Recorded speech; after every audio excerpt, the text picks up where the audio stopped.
Assalamualaikum warahmatullahi wabarakatuh. Perkenalkan, nama saya Muhammad Raffi Jaya Fitranta. Saya dari kelas TI 4303 dan NIM saya 12011194439. Kali ini saya akan mempresentasikan tentang teori konsumsi Keynes.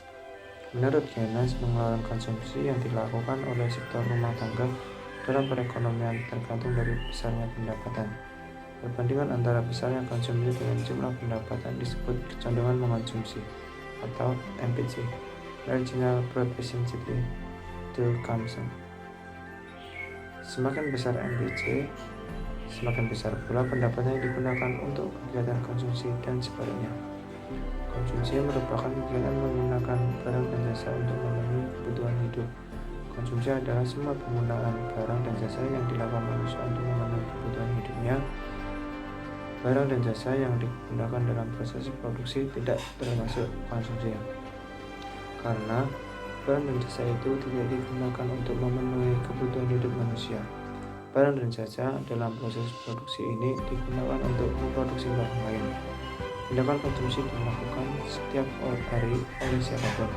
Tujuannya adalah untuk memperoleh kepuasan setinggi-tingginya dan mencapai tingkat kemakmuran dalam arti terpenuhi berbagai macam kebutuhan, baik kebutuhan pokok maupun kebutuhan sekunder, barang mewah maupun kebutuhan jasmani dan kebutuhan rohani. Tingkat konsumsi memberikan gambaran tingkat kemakmuran seseorang atau masyarakat.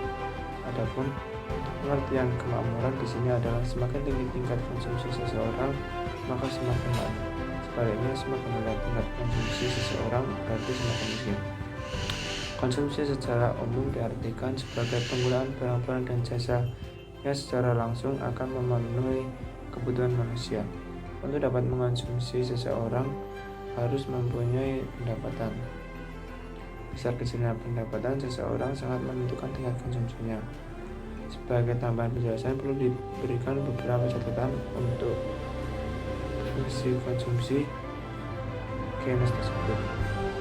Yang pertama, merupakan variabel real atau nyata, yaitu bahwa fungsi konsumsi Keynes menunjukkan hubungan antara pendapatan dengan pengeluaran konsumsi.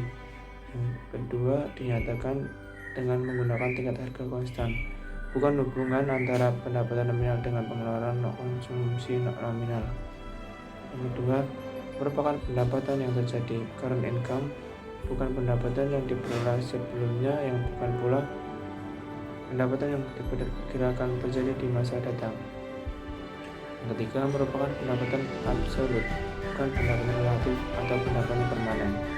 Kesimpulannya, yang pertama, pengeluaran konsumsi yang dilakukan oleh sektor rumah tangga dalam perekonomian tergantung dari besarnya pendapatan. Yang kedua, konsumsi merupakan kegiatan menggunakan barang dan jasa untuk memenuhi kebutuhan hidup. Yang ketiga, tindakan konsumsi dilakukan setiap hari oleh siapapun. Tujuannya adalah untuk memperoleh kepuasan setinggi-tingginya dan mencapai tingkat kemakmuran. 4.